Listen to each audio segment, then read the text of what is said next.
on. And thanks everybody for being here. And Bruce, good morning.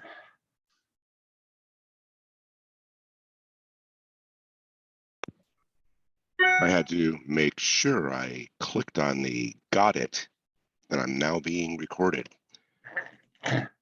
Good morning, everyone. Thank you for joining us. I know it's early on a Saturday. For some of you, you're still getting used to the 8 o'clock in the morning schedule as opposed to our regularly scheduled time, which is a tiny bit later. But here we are.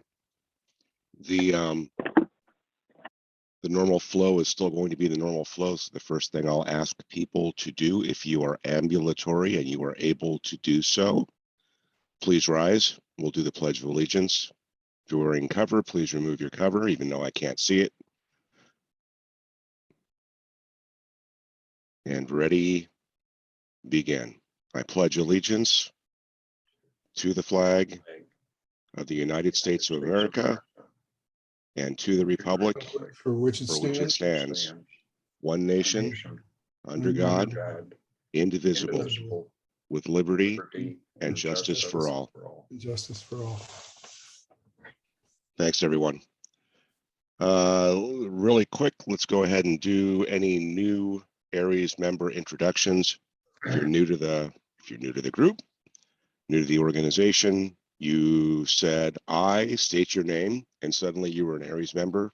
This would be the right time to go out and introduce yourself, wave a hand if you know how to go out and do that, or raise your hand electronically in Zoom, and we'll ask who you are, what area of San Diego or San Diego County that you're in, and what your general interests are in ham radio and ARES. There's one hand up, Bruce. Alex. KN6SJO. Go ahead, sir. Hey, good morning, everyone. Alex, KN6SJO. Recently got my ham license a couple months ago. Figured I'd like to get a little more involved with the local community. I'm actually in Mission Beach, so not necessarily the correct demographic for this more like East County stuff, but still just looking to get acquainted with the personalities involved and see what kind of professional development I can seek out of this. Very good. Well, I think during the course of this morning's meeting, you are going to encounter a number of interesting personalities that will be involved. So I hope we will be able to fulfill humorously and otherwise some of your requests. Thank you very much. Anyone else new to the group? Introductions? How about Joshua? I'm Joshua, call sign KN6GFZ, and I joined ARES about 2 weeks ago. Went to the ham demonstration in Terrasana, so I guess just wanting to get more involved in a local emergency preparedness. So yeah, glad to be here. Very good. Excited for having you on board. Thank you for being here with us. And good morning. Anyone else? I have a comment for Alex. We are not all East County. I'm in Scripps Ranch. There are people all over the county here. So even probably for people from Mission Beach, for what it's worth.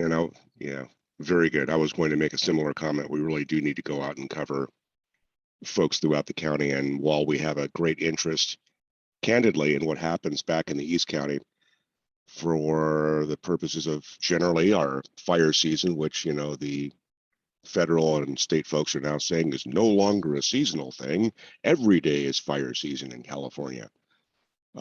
Good grief, we've been talking about that for the last several decades, but they finally changed the pitch and the tune and the advertising. So we also need folks that are more inland. There's high density areas throughout the city itself, and especially along the coastal areas. And if we get any other types of events and we need coverage and some of those people aren't available in the East County or they're busy doing other things, it's good to have operators in other places that are able to go out and keep communications up, relay traffic, and do other intermediary things that might be very important depending on what the situation is. So regardless of whether you're looking at the water or whether you're looking at dirt, trees, and desert, it has a great range for different things that we can do here.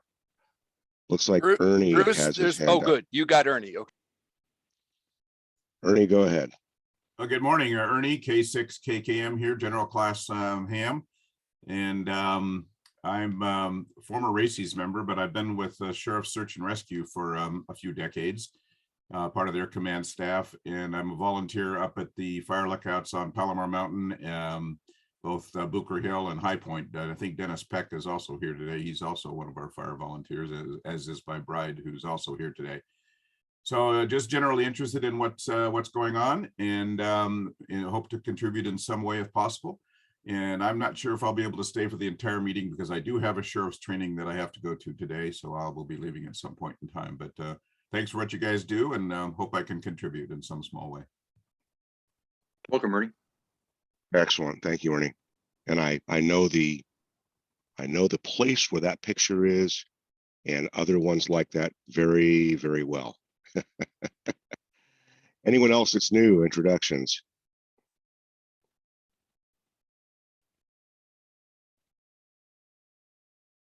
Okay, I'm not seeing anything else. I want to go to Dave, our section manager, and 8KBC for any section related announcements. And Dave, don't be shy. I might prompt you on a couple of things. All right. Well, actually starting Monday, we have school club roundup for a week, all week long. And at the end of the week is Yuma Hamfest, which is the Southwest Division convention. I think it's a little early for the next ARES meeting is on the 9th, and we'll cover that a little later. They do have a new emergency manager. He is getting acquainted with everything. I believe he is down in Orlando at Hamcation, along with some of our other people. I think John is down there, I believe, at Hamcation in Florida. So we'll find out about that when it comes back. Other than that, not an awful lot new that we haven't really covered already. Here come your prompts. Let's talk briefly about 3456, if you wouldn't mind. And if you're not hot on the topic, I can pick it up. Go ahead. And any mention about the 2 new contests that the ARRL has just announced? No, I have not seen that this morning. Okay. But go ahead. I'll let you do that. I'll do the fill. The ARRL has modified with membership input what will be allowed for field day this year.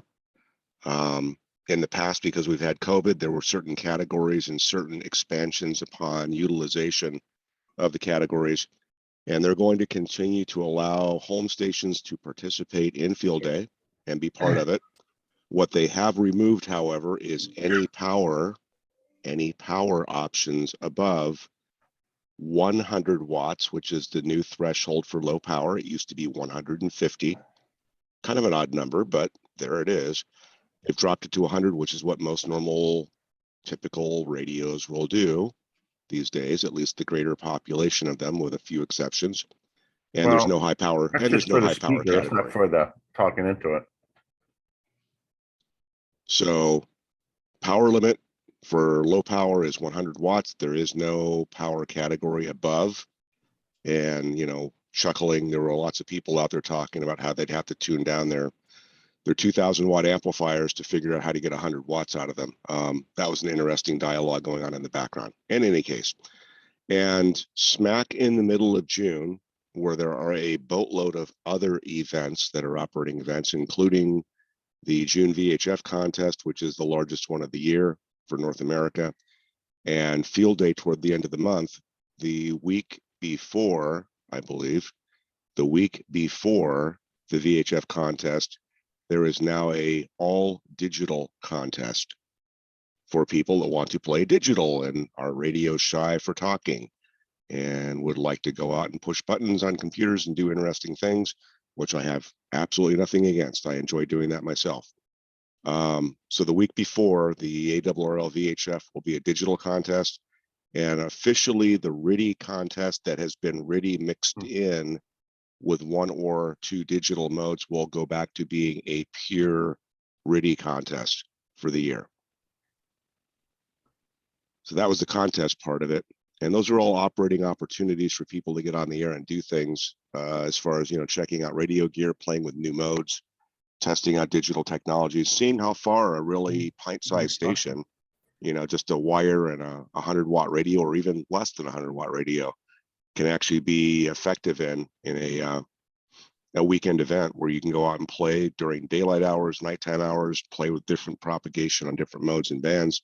Interesting stuff. All of the things that candidly I see contesting as being a good tool for, to get people familiar with their radio gear and what they can do with it.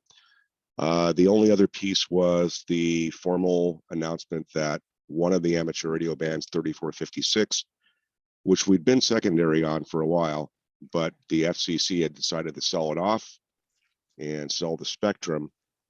We had had a waiver on that to be allowed to use it for a period of time. And I think some folks were expecting and hoping that that would be a longer period than it was. And the FCC has said, you're done, it's over with, 3456 is no more amateur radio, please leave. And I think that's already in effect. I don't think that's coming up on the horizon. I think it's already in effect. And if it's not, it's imminent. So anyone that was doing anything that was microwave, which would have been myself for contesting, or anyone that's doing anything that was ardent, which was myself, and a few other folks that were building out stuff for that particular band, because it was very quiet. It was not a regular Wi-Fi parallel or a Wi-Fi near type of band. Our options have shrunk quite a bit. So activity there should be ceasing. If you've got gear that's on those bands, it's automated or otherwise, you should be removing it. Otherwise, you'll be in trouble. And we'll have to go out and do other plans for other things. But effectively, we've lost another band. And there are some other ones that are being looked at candidly in the microwave area. So taking a deep breath and a sigh, I've watched this happen over the years where things have shrunk and changed and sometimes been removed. This is a really good opportunity to go out and get people on the air, use the bands, and make sure we're not, you know, neglecting space that we were given at one point that suddenly isn't worth billions upon billions upon billions of dollars to the government if they decide they want to auction it off and let people use it, which is what happened here. Which is what happened here. Any questions so far? No. Okay. Moving next to Rob, whose shiny, happy face is in the middle of my screen. Good morning, sir. Yeah, sorry about that. Okay. And now, no, you were fine. You were next up. Training or any other related section announcements on your side, please. Going to share screen Hey. now. Share. Where did he go? He was just there. And folks, if you're not on mute, if you could please go on mute voluntarily. Otherwise, I'll have to have Dave drop the mute hammer on you all.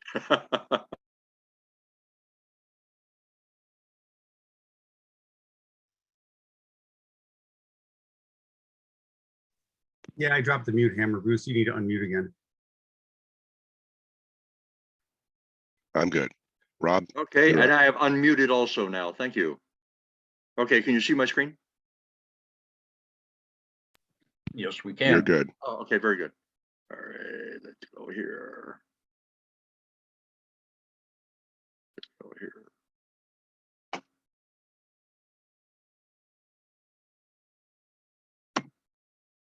Advancing slide here.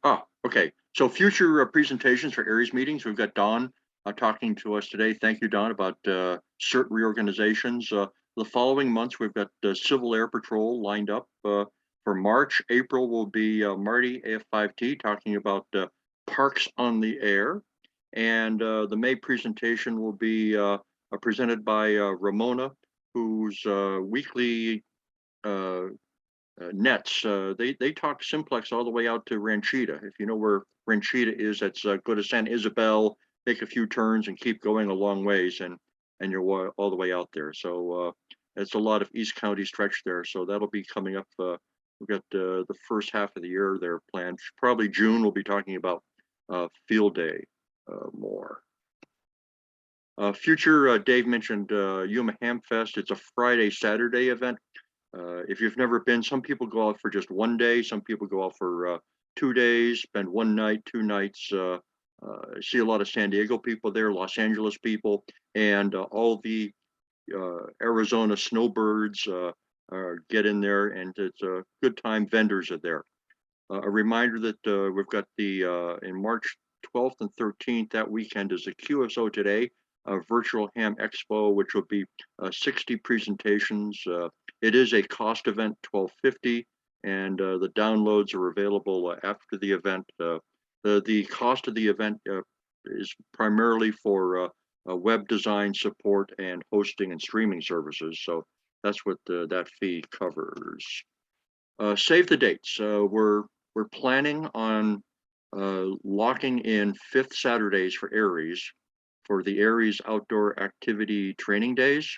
We're going to go to the 5th Saturday format. So the 5th Saturdays remaining in this year are in April, July, and October. So hopefully by having 5th Saturday activity days, it will minimize conflicts with other ham radio scheduled events that happened on 1st, 2nd, 3rd, 4th Saturday. So once again, 5th Saturday, the next event will be then April 30th. And of course, following the same format as we've been doing, it'll be held simultaneously in many locations. It will be an opportunity to practice communicating between locations. License exams. If you help people get licensed, if you teach classes, the new technician question pool is coming out effective July 1st. It'll be effective as usual for 4 years. Heads up, there are some new questions in the pool. They've added for technician licensing. There's new questions on FT8. Now, in addition to electric fields, we also have to teach magnetic fields. They talk about hotspots. There's a question or two on hotspots. They've added D-star to the question pool. And the old question about what kind of switch is this, single pole, single throw, they've changed the question to single pole, double throw. So be prepared to answer questions about single pole, double throw. Field day, we've talked about, Bruce mentioned the maximum power output of 100 watts. They removed the high water power category, home points, so 1D to 1Ds. They've made that rule permanent now. Also, the club aggregate scoring has become a permanent part of the rules. They've adjusted the media publicity category. If you are eligible because of your class or station for media publicity, there are a few adjustments in how that scoring is going. And any questions on that, check the league website, arrl.org/field day. The annual San Diego ARES membership verification is going along well. It started in January. We thank everybody to the 127 that have verified membership so far, just by logging into the website to scgares.net. New members, we've got you already. Old-time members, if you've not yet this year gone to scgares.net, please do so. Just logging in puts a timestamp in the database on your name, and we know you are still there and not moved to some other place. Annual COMM plan update for San Diego ARES. We've still got a few adjustments remaining to do, and we should get that out in the next couple of weeks. So target right now is March 1st for the COMM plan update. A reminder that we've got 2 websites, sdgares.net, and we also use the groups.io website for the email reflector and some document storage. And all of these meetings and other training clips we put on an ARES, San Diego ARES YouTube channel. So if you've not yet bookmarked that, please do it. If you ever miss a meeting, you can always go back and catch up for the meetings. Training records, if you complete the ICS courses, 100, 200, 700, 800, please send the copies of the PDF to me, k6rjf@arrl.net. And if you complete a task book level, send that to me. And that's it. Thank you. I will stop screen share. Back to Nat. Very good. Any questions for Rob?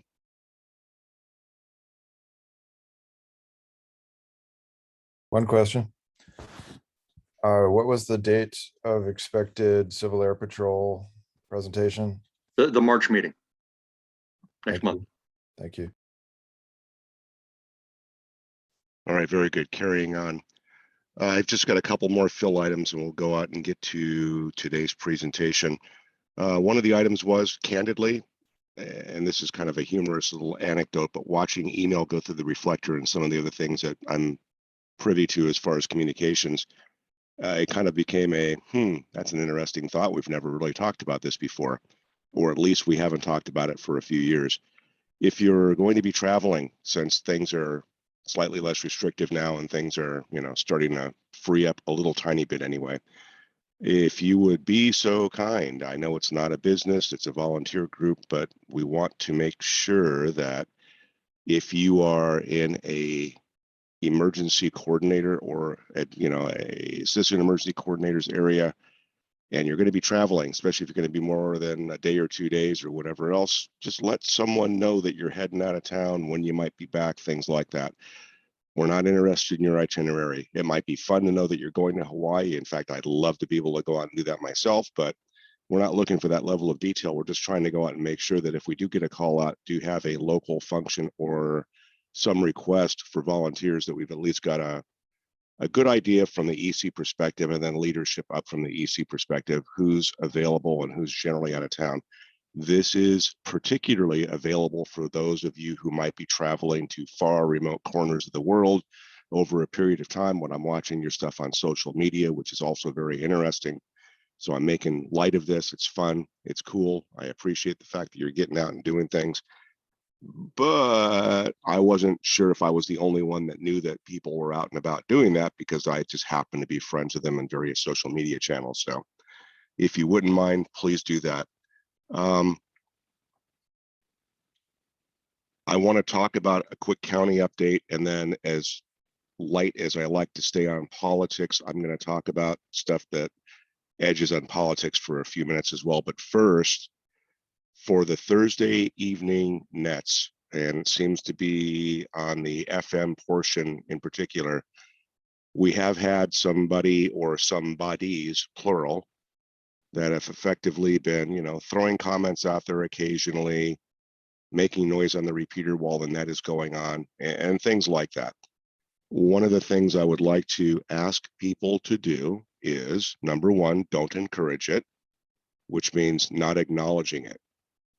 The previous net that we just had this week, I wasn't able to participate, but I was able to listen to most of it on a handheld while I was at work. And I noted at the end, there were a few comments that were being made about the party or parties that were doing the issues not having done that. So let's not talk about it. Let's not encourage it. Let's not throw any hints out there. Let's not talk about what we're all doing to try to mitigate it. Let's just let it roll, pretend that it's not there, ignore that it's happening at all, and not give any feedback to encourage the behavior, if you will. That's the fairly standard practice when there's someone causing intentional interference on most of the repeaters. And if you are able to do so, and you know how to do so, if there are things like that that are happening, one of the things we'd like to go out and have you do is listen on the reverse, as it's called. Basically, you're listening for that person or those people on the input of the repeater to see if you've got them close to you or not close to you. It helps provide feedback for trying to go out and identify where we're going to go look for someone that's doing this on a regular reoccurring basis, so we can find out whether they want to be a member of ARES and just don't know how to do it, or whether we've got someone that's playing with somebody else's radio, things like that. So enough on that. From the county, no word on what's going to open up or happen. We've got some imminent, and I won't say why, you guys can all, and gals can all, deduce your own logic about why things are happening the way they are. We have an imminent announcement that we expect this week regarding the state and some mandates. We also have an expectation that from a county perspective, some things will be changing this week, at least regarding the mask mandates, and some of the other limitations that COVID and COVID restrictions have imposed upon us. So be looking for that, but I don't expect at this time that resuming regular meetings in person will happen for at least 60 to 90 days. There's discussion about starting perhaps in June, cross your fingers, but that's 30, 60, 90 days out roughly. And it's not a commitment, because the facilities that normally host us will want to ensure that they are not going to have any liability in case somebody gets in close proximity with somebody else in a meeting, or we just happen to all be 6 to 10 feet apart in a room together. You know the drill. You understand the issue. I don't need to go any further on it. It's a concern for them. We might be perfectly accepting of that. We might be fully vaccinated, totally boosted, wearing full body protection and mop suits and things like that, and they would still be concerned about it. So I understand it. I get it. And we hope that we'll have better information about that then. No other updates on the county other than we're working with some hospitals, upgrading some systems. We're working with some hospitals and getting new equipment installed where they're planning on new construction and all of the usual things that are happening like that, which is good. We have interaction with the county. We have interaction with the hospital system. All of these activities are good for the purpose of keeping us all familiar with and keeping us in a talking and open relationship basis on support and support needs, and we're doing all of those. From the political side, I'm sure most are paying attention to what's happening in the world right now. And without any question, it's going to be an interesting year from a geopolitical perspective. And I'm trying to be generic on this, not drawing any conclusions, but with the imminent activities in the Ukraine and with Russia, all kinds of things could be triggered by that. And also with China in the mix with what's happening perhaps post-Olympics, which is expected. The government issued and other departmental and cyber agency issued alerts are starting to go up quite a bit. And what that effectively means is that, you know, while things are going on in the rest of the world, we want the US to be distracted or impacted so they're not as involved in what's happening in other people's parts of the world and what they're doing with those aforementioned topics that I just made. So the threat is that there could be a very heightened cybersecurity related string of events that could happen. And most of it's related to infrastructure. Most of it's related to electricity and turning off electricity and doing things that can negatively impact a certain area and cause people to go out and have to focus on what's happening in their own backyard rather than what's happening globally. So with that, and with volunteers as we are, the usual expectations fall into play and are reinforced. Make sure you've got backup power if you have it. Make sure that your radio gear and your stuff is being maintained properly and you're able to get it on the air. So in case we have a utility failure or something similar, and for an extended period of time, that you've got capabilities to go out and operate safely. And before you get to that point, of course, you know, my usual fallback is the first thing you should be doing is making sure you can take care of yourself and then your family. And then once it's you and your family, then, you know, your neighbors and radio and other things are all optional. So take care of yourself first, of course. But in this particular place that we're in history with things going on around the world, and the alerts that are being raised, which seem to be very valid and seem to be consistent from a number of agencies, we may be impacted again as a distraction to keep us busy instead of playing in other venues across the world or being a participant in that. So just kind of a word to the wise, be ever vigilant about things that you're doing and making sure that you've got all your stuff put together so you can take care of family and be able to go out and do things you might have to do without utilities for some period of time. I don't have anything else, and I was trying to be non-specific about that. A lot of people can connect the dots, and I didn't really want to get into a deeper discussion here, but in general, are there any questions about any of the items that I brought up? Not seeing anything. All right, very good. So moving on, if there's nothing else, we'll go to our next phase. And there's a person that I will introduce that many of you already know, and I'm already playing his introductory music. We will now introduce the Don, as we like to call him. And once you've heard the Don, you will never, ever forget the presentation that the Don has presented to you. And with no further ado, the Don. Wow.